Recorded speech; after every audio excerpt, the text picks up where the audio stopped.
Legendary! Magandang araw mga maalamat. Sa video pong ito, atin pong papag-usapan ang nagawa kong action research proposal. Welcome to MELC. Legendary! Legendary! Legendary! Legendary!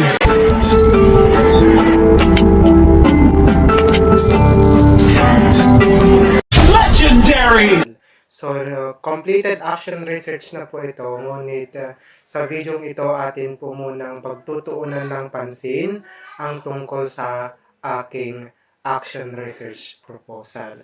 Legendary! Ngunit bago yan, nais ko munang pasalamatan lahat ng mga maalamat na nanonood po ng mga nakaraang videos po natin. At kung bago ka pa lang dito sa aking channel, pwede mong i-hit ang subscribe button, pati na rin ang notification bell para maging updated ka sa lahat ng mga videos na ating i-upload at mga files na atin pong i-share. At kung nagustuhan mo naman or magustuhan mo naman itong video ito, pwede mo rin itong i-share. So atin na pong pag-usapan itong action research proposal. Itong action research proposal kasi, ito yung una nating isasubmit muna dun sa division office bago natin i-implement. So, crafting an action research proposal is very much necessary because you cannot have the implementation of a specific intervention kapag wala ka pang proposal. So, ito yung halimbawa po niya. So, my action research title is Dashboard and Performance of the Grade 7 Learners on Adding and Subtracting Polynomials of Kafkaville Integrated School. Legendary! So, I am the proponent, Melson Pico Ramos. So, the first part would be the context and rationale. Legendary! So, Republic Act 10533 or the Enhanced Basic Education Act of 2013 was enacted wherein the state gives every student an opportunity to quality education that is globally competitive based on a pedagogically sound curriculum that is at par with international standards. Having a graduate who is globally competitive requires an individual to apply his learning into real-life situations, which is one of the essences of education. However, nothing can be applied when there is no learning. Application sometimes involves intricate situations. Complicated matters started from simple things. Complex problems in mathematics begin with the mastery of the 4 basic operations which are learned in the primary grades. Addition and subtraction are 2 of the 4 basic operations that a learner must learn and master. The world of mathematics deals with problems that sometimes become complicated due to lack of basic skills that would help someone solve such dilemma. Learning the basic knowledge is indeed necessary in dealing more intricate situations. The primordial skill in mathematics that an individual must have before dealing word problems is about the 4 basic operations on numbers.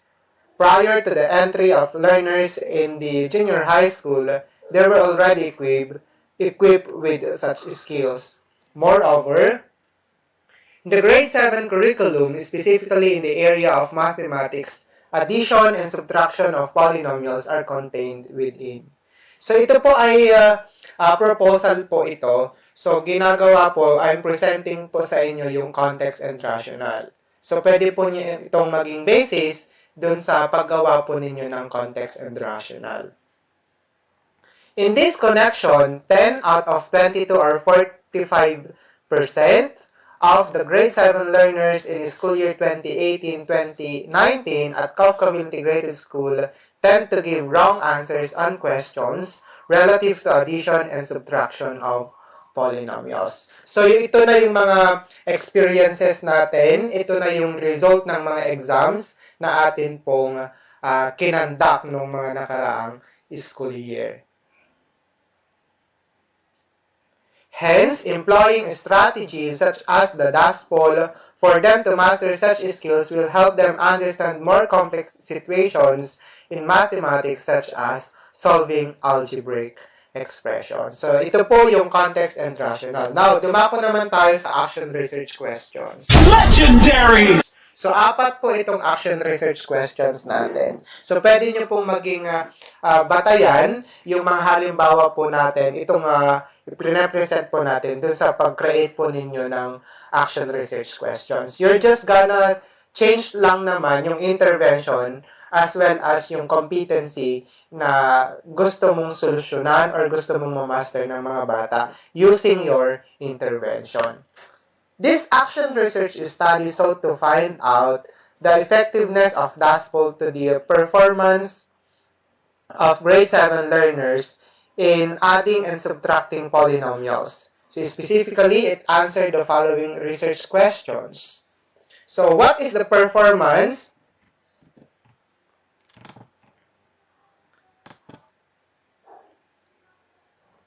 just gonna give emphasis dito kasi I just edited yung ating completed action research. Pero kapag action research proposal po, present tense lang muna. So, or yung, present tense lang muna yung mga gagamitin po nating verb. Okay, so what is the performance of the grade 7 learners in adding and subtracting polynomials before and after the implementation of dust bowl?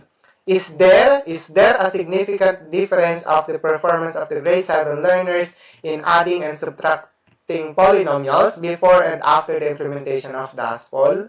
Then third one, what is the effect size? So, is the effect size of dust bowl to the performance of grade 7 learners in adding and subtracting polynomials? Then lastly, how is the experience of the participants about the dust bowl? So, present tense lang muna yung gagamitin natin mga verb po ha. Propose intervention or strategy or innovation. Legendary! So, in the Philippines, you're gonna discuss dito po ha yung kung ano yung tungkol sa iyong intervention. In the Philippines, the task of a teacher as stipulated in the mission of the Department of Education is to facilitate learning and constantly nurture every learner. Thus, learning specific concept in mathematics should be easy on the part of the learners. In doing so, the teacher should make it stress-free by employing strategies suited to the learner and taking into consideration that individuals learn in different ways. However, students tend to learn something when they get involved in the process instead of telling them the information. Games are effective avenues to transfer an information to the learners in a way that they will be involved. In this connection, according to the DISH 2018, game-based learning can be successfully used to improve both learning and teaching. It simply means including games in the instruction. Also, gamification takes away the stress that is so typical of classroom. Positive learning memories help retain concept better. That is according to Roland Beatty. Hence, dust bowl or domino on addition and subtraction of polynomials is a game tantamount to domino game in which dots are present in there. Was employed as an intervention. In the dust bowl, every tile was divided into two parts. The half of it contains sum or difference, while the other one-half part had or has an expression relative to addition and subtraction of polynomials. The mechanics of dust bowl was like domino. However, the dust bowl, a part of the tile which has an expression was placed adjacent to its equivalent, found in the other tile or vice versa. This is a board game. Sa proposal, present tense lang muna. This is a board game which requires at most 4 learners to play simultaneously. Also, in this study, the researcher prepared 3 dust bowls so that all the learners can play for 2 weeks during 12:30 p.m. to 1 o'clock in the afternoon without compromising the budgeted lesson in a day. In this manner, while they are they are already playing, this also serves as an avenue for them to discuss the process of adding and subtracting of polynomials. Yes. Next, let's now proceed to the action research method. So, bali, apat din po yung parts po ng action research method natin. Meron pong sub-parts po na apat. So, the first one would be population and or other source of data. The study utilized the descriptive comparative research design using qualitative-quantitative method. So the first subparts would be population and or other source of data. So this is how you're gonna present later on the first part. The source of data was the 12 grade 7 learners who were identified, who will be identified through non-probability sampling using universal sampling technique at Kafkaville Integrated School, Kafkaville, Mandela, Quirino. The intervention was employed from the first week until the second week of January 2020. Next, data gathering method. The study utilized primary or will utilize primary data. I just want to give emphasis sa present, wag po munang past tense yung gagamitin natin. The study will utilize primary data, specifically the scores of the learners that will be taken before and after the employment of the DASPOL. A 25-item multiple choice type test will be subjected for validation and will be approved by panel of experts, will be utilized by the researcher. Pre-tests will be administered prior to the implementation of the DASPOL, and the same set of tests will also be administered after the implementation of the DASPOL. An interview or focus group discussion will be utilized or will be conducted to elicit information regarding the experiences of the learners about the DASPOL. Prior to the conduct of this research, a request letter will be forwarded to the school's division superintendent through the school principal and district supervisor asking his approval. Also, a meeting with the participants and their parents will be done to inform the participation of their children in the study. In order to facilitate the treatment of data to be gathered, the following statistical tools will be utilized. Okay, so mean and standard deviation will be used to determine the performance of the participants before and after the implementation of the DASPOL. Paired t-test will be used to find the significant difference of the performance of the participants before and after the implementation of the DASPOL. Eta squared will be used to find the effect size of the intervention to the performance of the participants. Thematic analysis will be used to determine the experiences of the participants during the implementation of the DASPOL. Work plan. Okay, so ito po yung work plan po natin. We have the presentation, tapos meron din po tayong... So, usually kasi, kailangan mong i-conduct. Okay, balik po tayo dito. Yan. Dito sa pre-implementation. Yan. So, ito yung mga activities po niya. Then, lalagay nyo lang po kung kailan siya ikakandak. Okay. So, third week po kasi ito po yung inset po natin noong nakaraan po. Okay. Yan. 2019. Then, ito yung implementation. So, usually kasi, kailangan mo then, post-implementation. Okay. Then, yung cost estimates po natin.